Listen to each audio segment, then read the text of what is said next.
Hello बच्चों, welcome to access classes.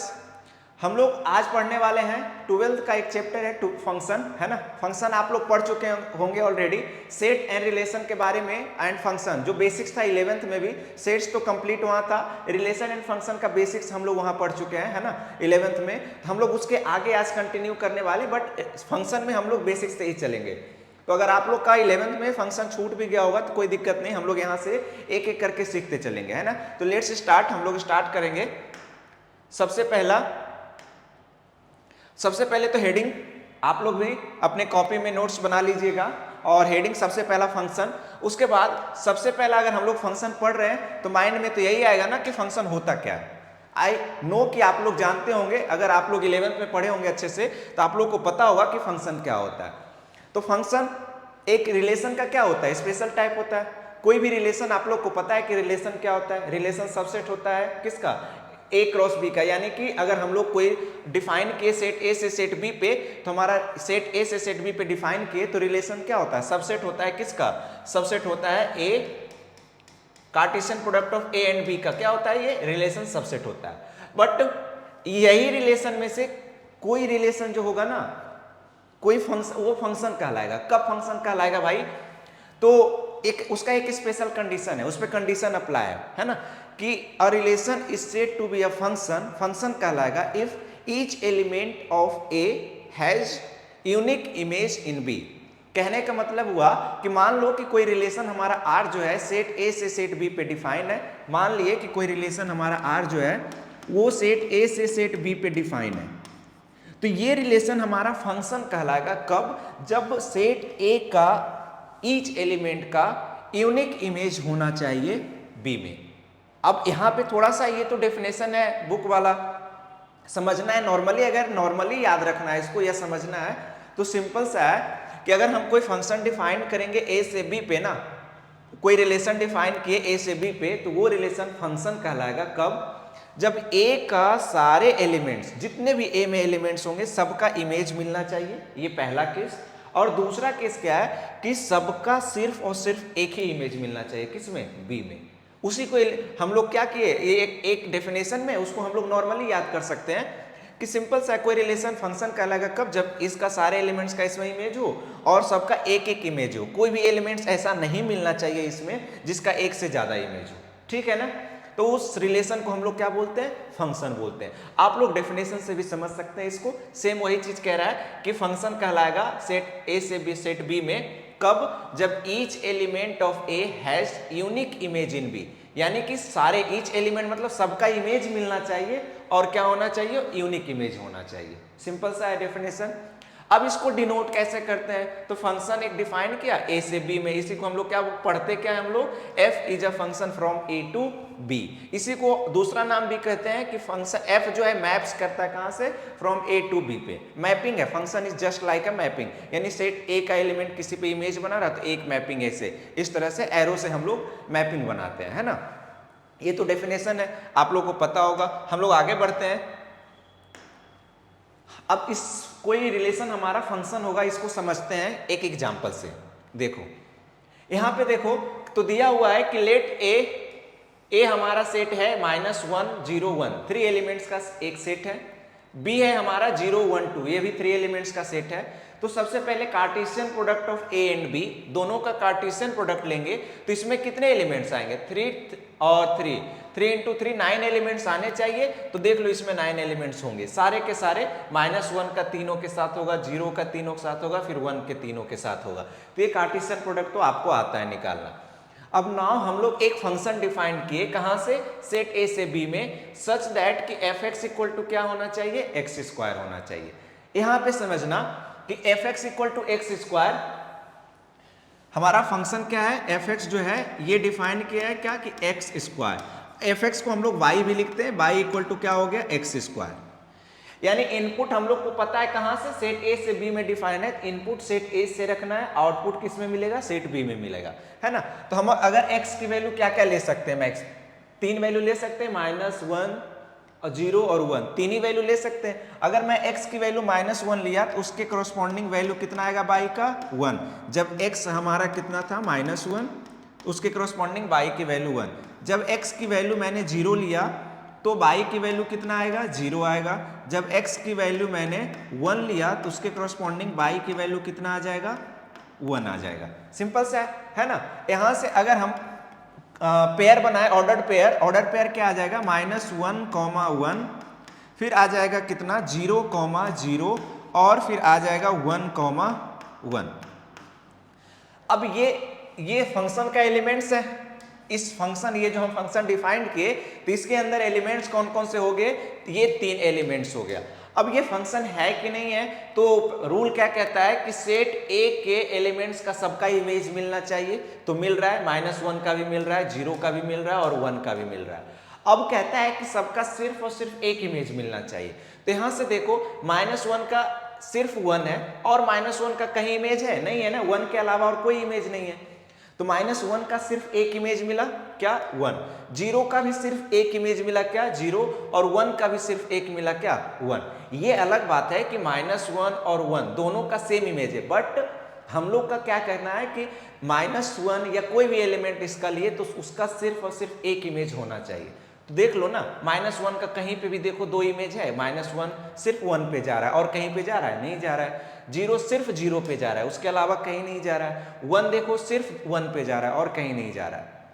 तो ये बाई वैल्यू कुछ भी आए, बट हम ध्यान देंगे सिर्फ इस पे, सेट ए पे पूरा फोकस होता है फंक्शन का, कि एक तो सबका एलिमेंट हो और सबका सिर्फ सिंगल इमेज होना चाहिए, है ना। सिंपल सा है। आगे बढ़ते हैं। आई होप कि आपको समझ में आ गया होगा ये एग्जाम्पल। आगे बढ़ते हैं हम लोग। ये कुछ नोट है, नोट करके आप पॉइंट इस पे लिखना है, ध्यान दीजिएगा पॉइंट इसका।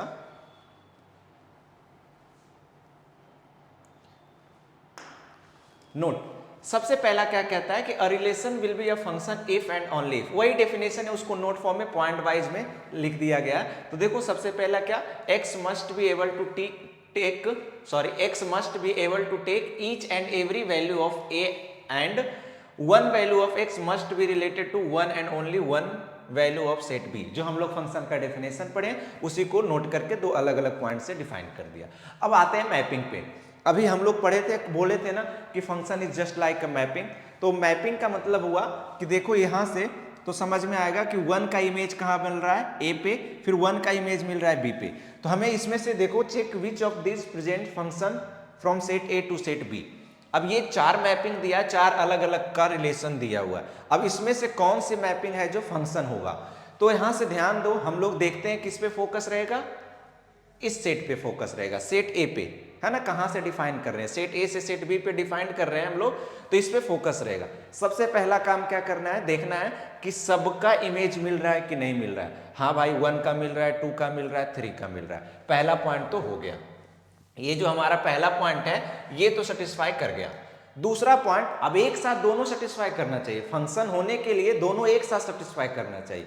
तो फंक्शन एक कंडीशन तो सेटिस्फाई किया, अब दूसरा कंडीशन क्या है कि सबका सिर्फ और सिर्फ एक इमेज मिलना चाहिए। बट यहां ध्यान से देखो तो 1 का दो इमेज मिल रहा है, 1 ए से भी लिंक्ड है, 1 बी से भी है, यानी जब इनपुट 1 रखेंगे तो 2 वाई की वैल्यू आ रहा है, कौन कौन, ए और बी। तो ये तो फंक्शन के रूल के खिलाफ है भाई, तो ये फंक्शन नहीं हो सकता है, तो पहला फंक्शन नहीं है, ठीक है। दूसरा देखे तो पहला कंडीशन सेटिस्फाई कर रहा है, सबका इमेज है।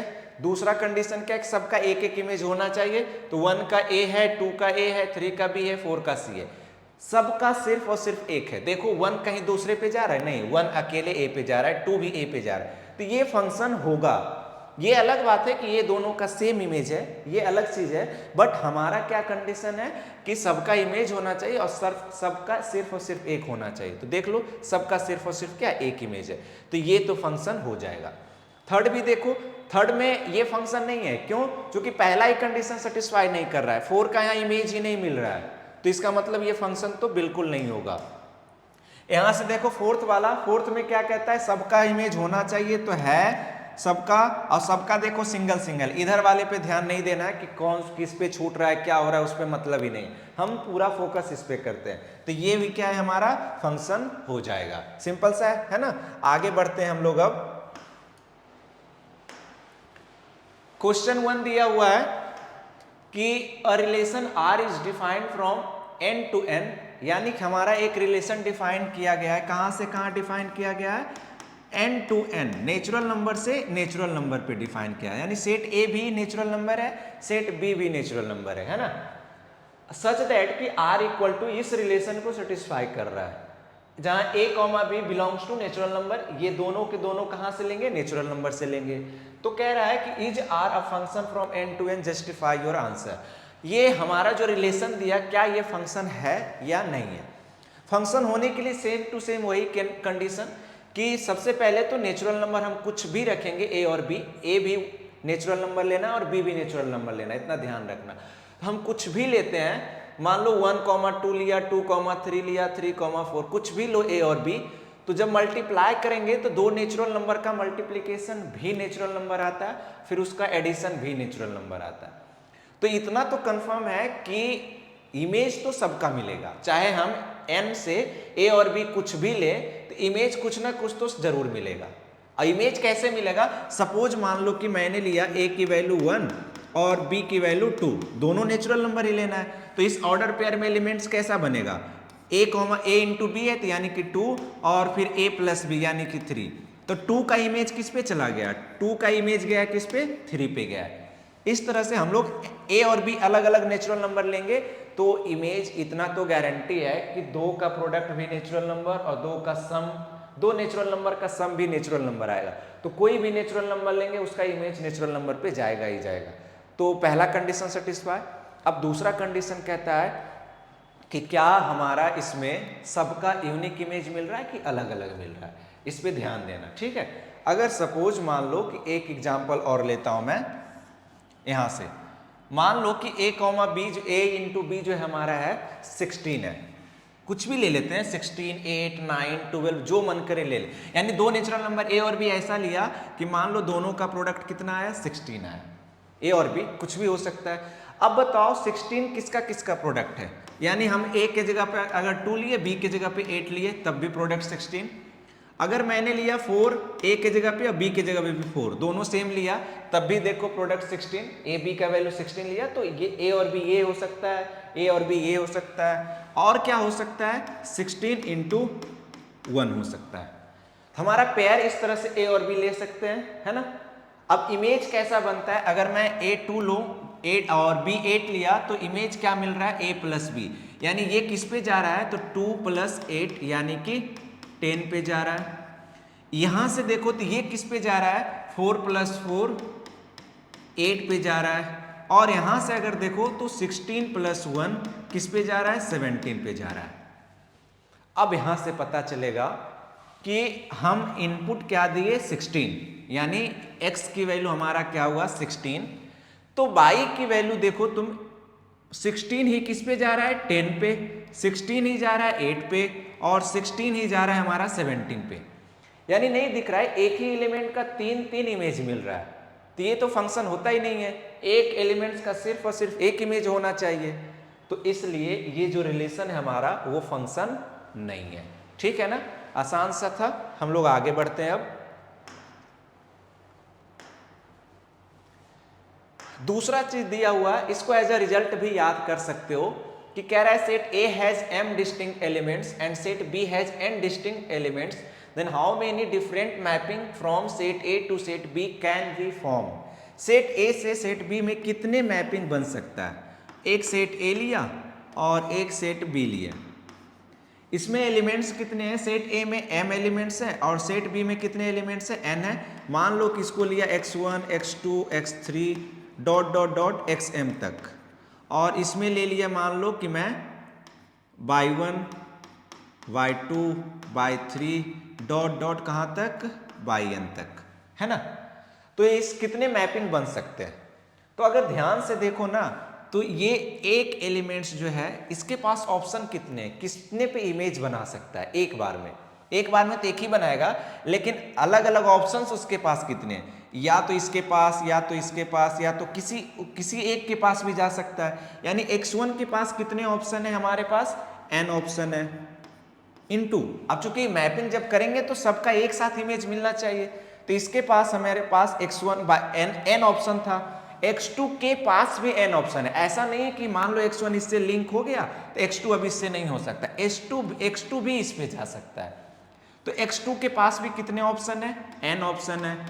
x3 के पास भी कितने ऑप्शन है?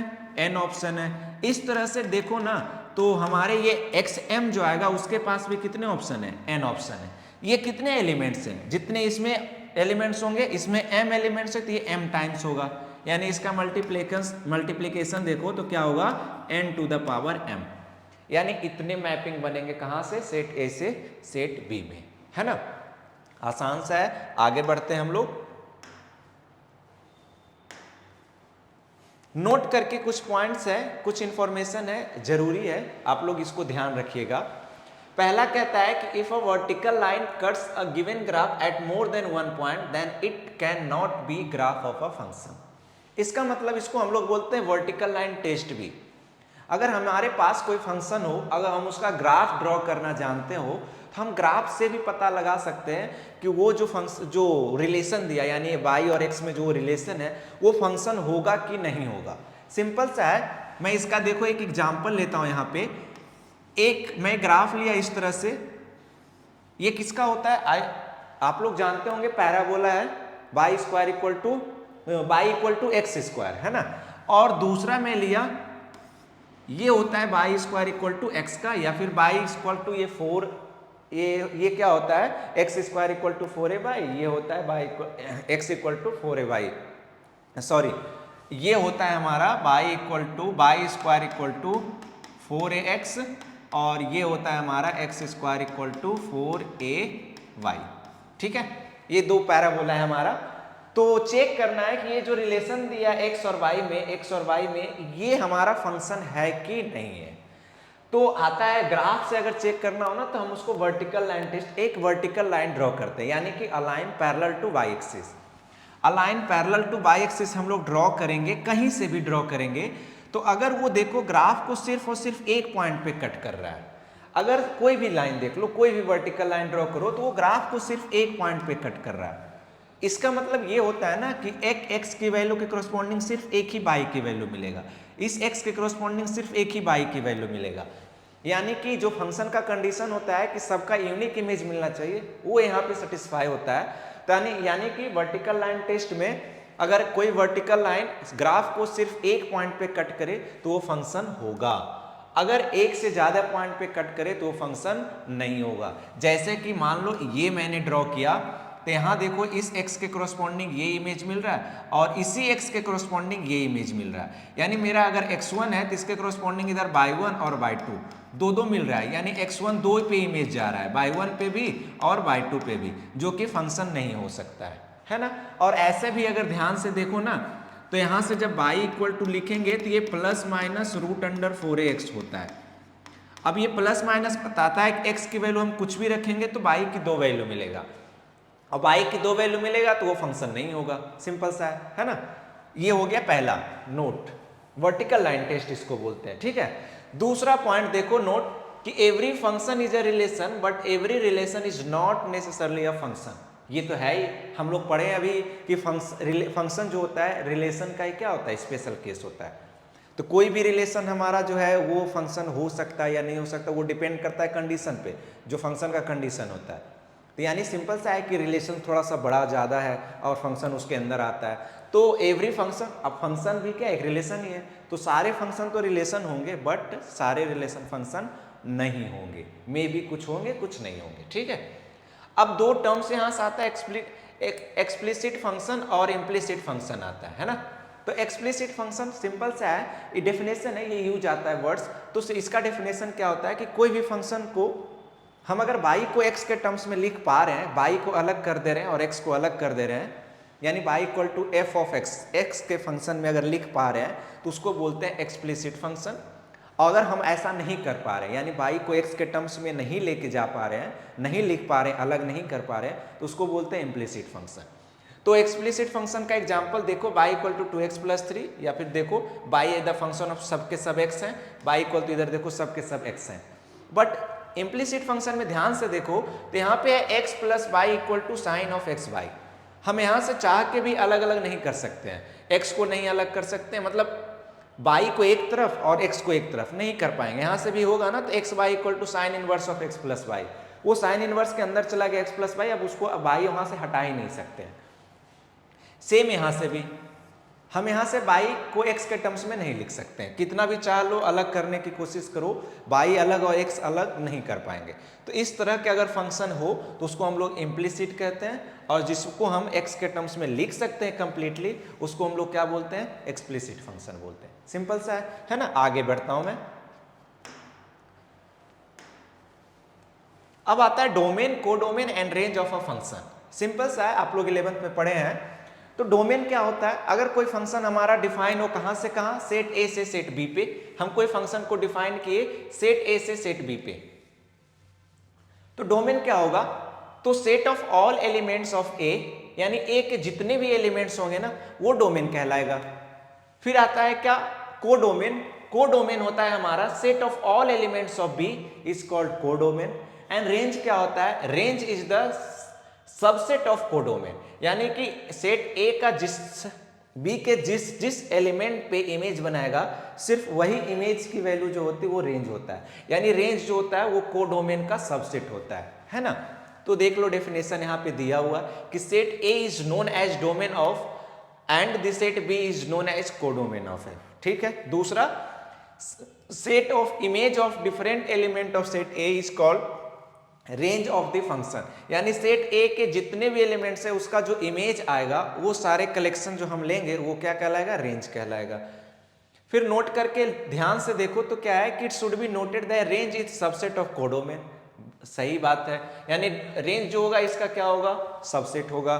फिर उसके बाद देखो कि कोई भी फंक्शन डिफाइन करना हो ना, हमारा डोमेन फाइंड करना हो तो क्या करते हैं ना, तो ये नोट देखो, ये पॉइंट पे सबसे ज्यादा गौर करने वाली पॉइंट है कि if only the rule of a function is given then domain of the function is the set of those real numbers where function is defined. यानी कोई फंक्शन दिया हो उसका हमें डोमेन फाइंड करना हो ना, क्वेश्चन में कि दिया हो कोई function, find the domain of this function, तो डोमेन वही होता है, एक वो एक्स की वैल्यू होती है। डोमेन हम लोग पता है एक्स की वैल्यू होती है, यानी सेट ए के एलिमेंट इसमें एक्स लेता है, ये 22 को मानते हैं रेंज को, तो x की वो सारे वैल्यू जिसपे हमारा फंक्शन क्या हो, डिफाइंड हो। डिफाइंड कहने का मतलब हुआ ना कि आप लोग बेसिक्स थोड़ा बहुत वो पढ़े होंगे कि अगर रूट के अंदर हो तो हम लोग को पता है कि रूट के अंदर हम सिर्फ पॉजिटिव वैल्यू लेते हैं, निगेटिव नहीं ले सकते थे, यानी उस केस में हम क्या करना पड़ेगा, x ग्रेटर देन 0 अप्लाई करना पड़ेगा, जो भी फंक्शन रहेगा उसको ग्रेटर देन 0 करना पड़ेगा।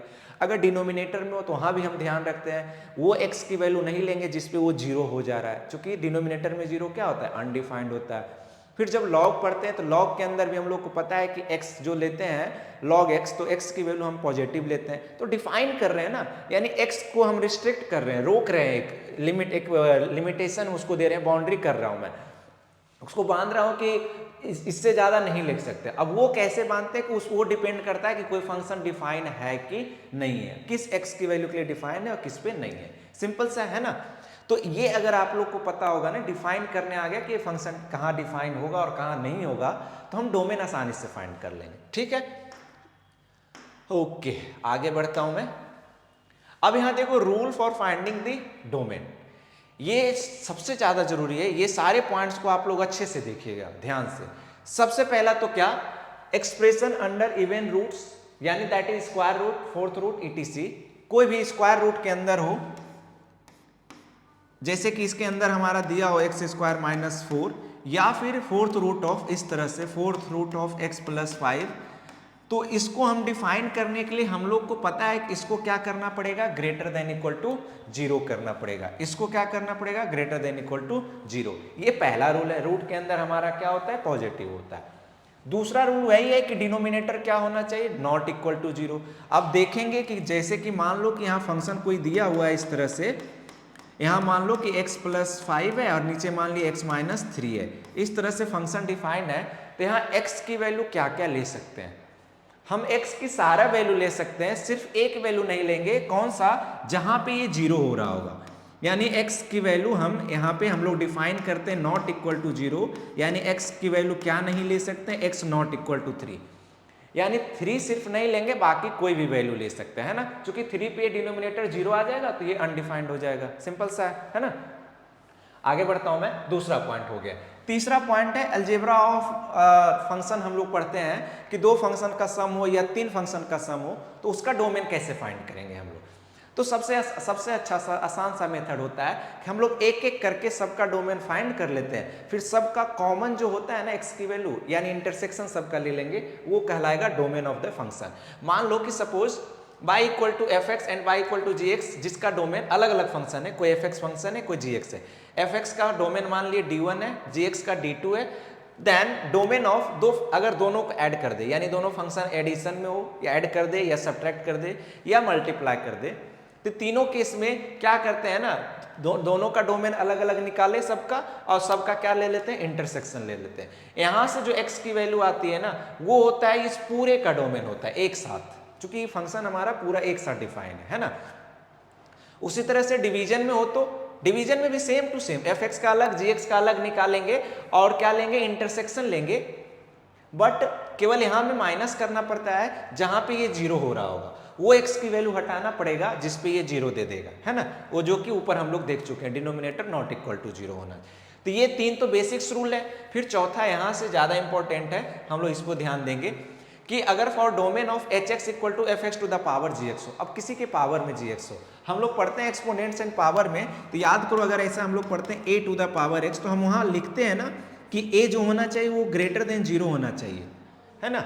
ए की वैल्यू हमारा जीरो से बड़ा लेना चाहिए, ए की वैल्यू 1 भी नहीं लेते, A not equal to 1, but A greater than zero होना चाहिए। सिंपल सा है ना। एक्सपोनेंट्स एंड पावर में पढ़ते हैं, ये लॉग के अंदर ए की वैल्यू 1 लेते हैं, यहाँ पे हम लोग ध्यान से देखो तो ए क्या होना चाहिए, पॉजिटिव होना चाहिए, सिंपल सा है ना। तो यहाँ पे भी same to same f x को क्या होना पड़ेगा, बेस के जगह पे है वो पॉजिटिव होना पड़ेगा, ग्रेटर देन जीरो। यहाँ पे ए 1 ले सकते हैं, कोई दिक्कत नहीं, लॉग के अंदर ए की वैल्यू 1 नहीं लेते। यहाँ सिर्फ हम लोग को पता है कि ये जो बेस होता है वो पॉजिटिव होता है, ठीक है। And g x must be real. अब ये जानते हैं कि एक्स जो हम कुछ भी ले सकते थे, याद करो ना, 2 के पावर 3, 1/3, 1/4 माइनस कुछ भी ले सकते हैं एक्स की वैल्यू। तो x क्या होना चाहिए, रियल नंबर, तो इसका मतलब gx क्या होना चाहिए, all real number. gx must be real, यानी कि रियल वो इसलिए लिखा क्योंकि हम लोग कॉम्प्लेक्स पे नहीं पढ़ते, हम लोग रियल फंक्शन पढ़ते हैं सब, है ना। ओके, तो ये थोड़ा सा अगर इस तरह का कोई फंक्शन दिया हो तो हम लोग उसको ऐसे ही डिफाइन करेंगे, इसको ग्रेटर देन जीरो करेंगे और इसको क्या करेंगे हम लोग, बिलोंग्स टू रियल नंबर होना चाहिए, ठीक है। फिर सेकेंड वाला देखो पॉइंट, तो अब ये एक्सपोनेंट्स वो सॉरी परमुटेशन एंड कॉम्बिनेशन आप लोग पढ़े होंगे, NCR, ये ध्यान दीजिएगा, NCR और NPR, परमुटेशन एंड कॉम्बिनेशन। तो इसमें याद कीजिए कि आप लोग पढ़े होंगे कि n जो होता है हमारा n वो हमेशा r से बड़ा होना चाहिए, हमेशा क्या होना चाहिए, greater than equal to r। Minimum क्या हो सकता है, दोनों इक्वल होता था ना 2c2, तो वो मिनिमम ज्यादा इक्वल होगा, बट हमेशा r से बड़ा होना चाहिए, ये पहला रिलेशन होता था। दूसरा रिलेशन होता था कि n जो होना चाहिए वो बिलोंग्स टू करना चाहिए नेचुरल नंबर से, और r जो बिलोंग करना चाहिए वो होल नंबर से। क्यों, n हमारा जीरो नहीं लेते हैं, हम जीरो ले सकते हैं, r जीरो ले सकते हैं, हम लोग याद करो NC जीरो पढ़ते थे, बट जीरो CR नहीं पढ़ते थे कभी भी। तो n तो नेचुरल नंबर होना चाहिए, r होल नंबर होना चाहिए, और n जो होना चाहिए ऑलवेज ग्रेटर देन किससे होना चाहिए, r से होना चाहिए। यही सेम केस NPR में भी लगता है। तो वही यहाँ पे डिफाइन किया गया फंक्शन के फॉर्म में कि हमारा फंक्शन फॉर डोमेन ऑफ, देखो एफ एक्स सी जी एक्स हो, तो इसमें भी डिफाइन कैसे करेंगे, एफ एक्स क्या होना चाहिए, greater than equal to g x, f x greater than equal to g x, और दूसरा क्या होना चाहिए, f x belongs to natural number, f x belongs to natural number, और जी एक्स कहाँ से बिलोंग करना चाहिए, होल नंबर से, है ना। तो ये है हमारा फंक्शन को डिफाइन करने का तरीका। अब हम लोग इसको क्या करेंगे, डिफाइन कर लेंगे। तो ये बेसिक सा रूल है डोमेन फाइंड करने के लिए, अगर ये आपको अच्छे से पता हो तो हम किसी भी फंक्शन का डोमेन फाइंड कर सकते हैं, है ना। अब देखते हैं इस पे बेस्ड क्वेश्चन, कुछ क्वेश्चन मैं कर दूंगा, कुछ आप लोग कर लीजिएगा, ठीक है। तो सबसे पहला कोई भी फंक्शन देख लो, चाहे इसको डिफाइन करो, इसको कोई भी करो, मैं एक दो इसमें से करूंगा, बाकी कुछ आप लोग कर लीजिएगा, ठीक है। तो सबसे पहला अगर मैं इसको डिफाइन करूं, इसका डोमेन निकालना हो तो क्या निकाल सकते हैं बताओ। हम लोग अभी पढ़े हैं कि रूट के अंदर जो होना चाहिए वो क्या होना चाहिए, greater than equal to zero होना चाहिए। हम लोग सबसे पहले क्वेश्चन नंबर 1 को सॉल्व कर रहे हैं। हम लोग को पता है कि रूट के अंदर जो भी होता है वो ग्रेटर देन जीरो होना चाहिए, अब यहाँ चूंकि न्यूमरेटर में तो इक्वल टू 0 भी हो सकता है, यानी सिंपल सा है, तुम्हें क्या करना है, x square minus 6x plus 8 जो होगा वो ग्रेटर देन इक्वल टू 0 होगा। सिंपल सा है ना। अब x की वैल्यू फाइंड करना है। इसको हम लोग देखो दो फैक्टर निकाल सकते हैं यहाँ से, एक आएगा x minus 4 into x minus 2। जब इसको मिडिल टर्म स्प्लिट करोगे और कॉमन लोगे तो ये आ जाएगा, देख लो, है ना, ये आ गया। अब हम लोग इनइक्वालिटी पढ़े थे ना, इनइक्वालिटी को कैसे सॉल्व करते हैं, वेव कब बनाते हैं हम लोग, तो यहाँ से देखो ये पहले पॉइंट मार्क करते हैं जहां जहां पे ये 0 हो रहा है। ये 0 हो रहा है 2 पे और कहाँ पे हो रहा है, 4 पे हो रहा है। अब चूंकि यहाँ हमारा कोफिशिएंट प्लस में है, हम ऊपर से स्टार्ट करते हैं और सारे के सारे पावर ऑड हैं, तो हम लोग अल्टरनेट चेंज करते जाएंगे, जहां जहां पे 0 होता है वहां पे चेंज करते जाएंगे। अब ये प्लस, ये माइनस, ये प्लस। अब चूंकि ये ग्रेटर देन 0 है, तो यानी कि ग्रेटर देन 0 कहाँ कहाँ पे हो रहा है, माइनस इन्फिनिटी से 2 में और 4 से इन्फिनिटी में, यानी x बिलोंग्स कहाँ से कहाँ करेगा, माइनस इन्फिनिटी से 2 यूनियन 4 से इन्फिनिटी, 4 से इन्फिनिटी। ये हो गया हमारा x की वैल्यू, जिसपे हमारा ये फंक्शन जो होगा वो क्या होगा, ऑलवेज पॉजिटिव होगा। तो हमारा वो x की कौन कौन सी वैल्यू मिल गया, ये। अब इसी को क्या बोलेंगे हम लोग, डोमेन। डोमेन हम लोग किसको बोलते हैं, x की वो वैल्यू जिस पे फंक्शन डिफाइन हो। तो ये फंक्शन डिफाइन हमारा कहाँ पे है, x के दिस वैल्यू पे, है ना, आसान सा है। अब मैं सेकेंड नंबर एक करता हूं, थर्ड आप लोग कर लीजिएगा, आसान सा है। सेकेंड थोड़ा सा ठीक है, थर्ड नंबर में तो इजी है, हमें सिर्फ क्या करना है, एक्स स्क्वायर, हम लोग को पता है ऊपर कोई दिक्कत नहीं, हम x की वैल्यू यहाँ पे कुछ भी ले सकते हैं, बट यहाँ पे ध्यान से देखो तो रूट के अंदर है, तो पहले तो रूट को डिफाइन करना पड़ेगा, साथ साथ ये भी ध्यान रखना पड़ेगा कि नीचे 0 नहीं आना चाहिए। तो सिंपल से हम डायरेक्ट क्या करेंगे, एक्स स्क्वायर माइनस 9 क्या कर देंगे, ग्रेटर देन 0, इक्वल टू 0 इसमें नहीं लेंगे, क्यों, क्योंकि जहाँ पे 0 आ जाएगा वो डिफाइन नहीं है हमारा फंक्शन उस पर, तो सिर्फ ग्रेटर देन 0 लेंगे। फिर ये इससे सेम टू सेम उसी मेथड से हम x की वैल्यू फाइंड कर देंगे, है ना। तो ये हो जाएगा सेकेंड नंबर, ये सॉरी थर्ड नंबर और फर्स्ट नंबर एक जैसा है, थोड़ा केवल उसमें इक्वल लगा था, इसमें इक्वल नहीं लगेगा। अब इसको अगर ध्यान से देखो तो ये रूट के अंदर भी रूट है, तो सबसे पहले हम लोग इसको डिफाइन करेंगे, यानी कि सबसे ये रूट भी डिफाइन होना चाहिए, फिर ये रूट बाहर वाला रूट होना चाहिए, अंदर से बाहर की ओर आएंगे। तो यहाँ से डोमेन में हम लोग अंदर से बाहर आते हैं और रेंज में बाहर से अंदर की ओर जाते हैं, है ना।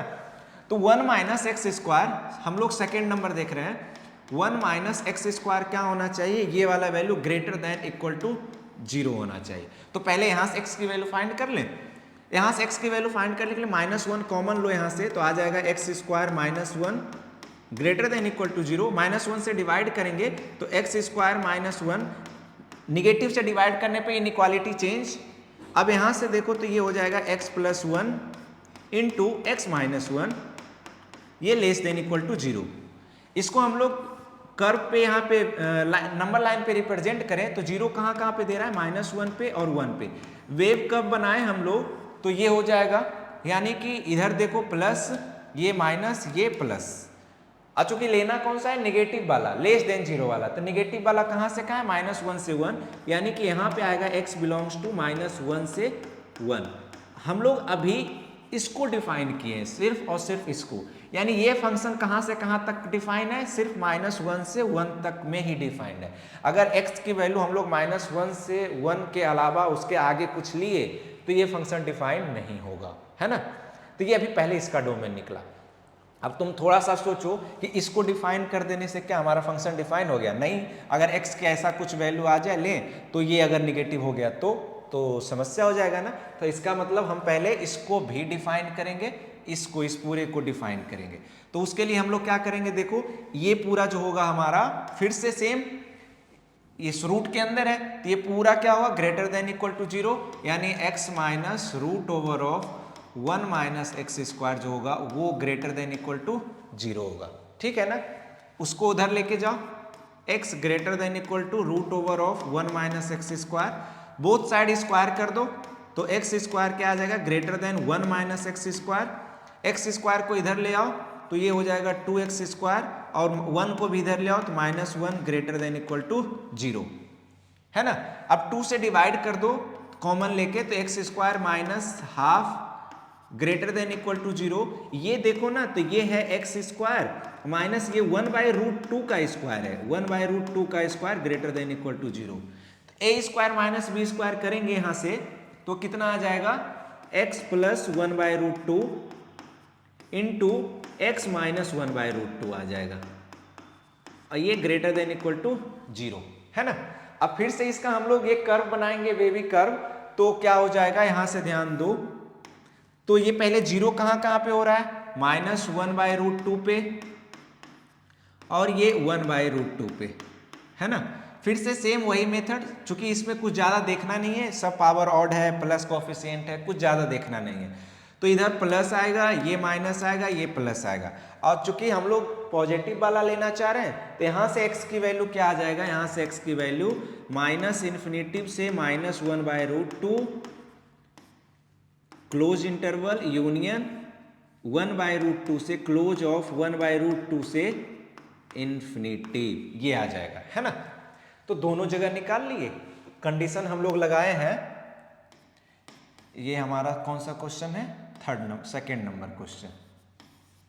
तो दोनों जगह से ये निकाले तो ये आ रहा है x की वैल्यू, ये इसको जब डिफाइन किए तो कह रहा है ये आ रहा है वैल्यू, लेकिन हम लोग अभी पढ़े हैं पीछे ना कि हम दोनों जगह से जो कॉमन वैल्यू होगा ना वही एक साथ, तुम खुद सोचो ना कि ये सिर्फ इस पे डिफाइन है, अगर मैं इसके अलावा इससे जो कह रहा है ये तो बहुत सारा वैल्यू ले रहा है, इसका अगर कुछ और वैल्यू ले लिया, मान लो 2, 3, 4 लिया, तो 2, 3, 4 पे ये डिफाइन ही नहीं होगा। तो डिफाइन करने के लिए हम लोग वही वैल्यू लेंगे जो दोनों में क्या हो, कॉमन हो।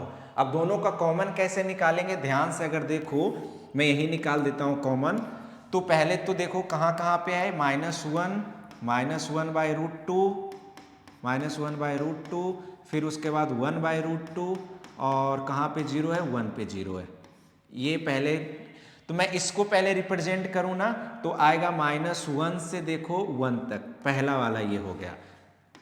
और दूसरा वाला के रिप्रेजेंट अगर मैं करूं तो माइनस इन्फिनिटिव से इधर से मैं जाऊंगा, माइनस इन्फिनिटिव से -1/√2, और 1 से देखो 1 से ये जाएगा इधर की ओर जाएगा, है ना। कॉमन पोर्शन देखो तो सिर्फ ये वाला कॉमन है और सिर्फ ये वाला कॉमन है, यानी कॉमन देखा जाए तो फाइनली डोमेन जो होगा वो होगा -1 से -1/√2 क्लोज्ड इंटरवल, चूंकि दोनों में है यूनियन, फिर हो जाएगा 1/√2 से 1/√2 से 1, ठीक है। तो ये हो गया तुम्हारा फाइनल डोमेन, यानी इस x की वैल्यू के लिए ये पूरा फंक्शन डिफाइन है। अगर पूरा फंक्शन डिफाइन है तो इसका मतलब ये क्या कहलाएगा, डोमेन कहलाएगा।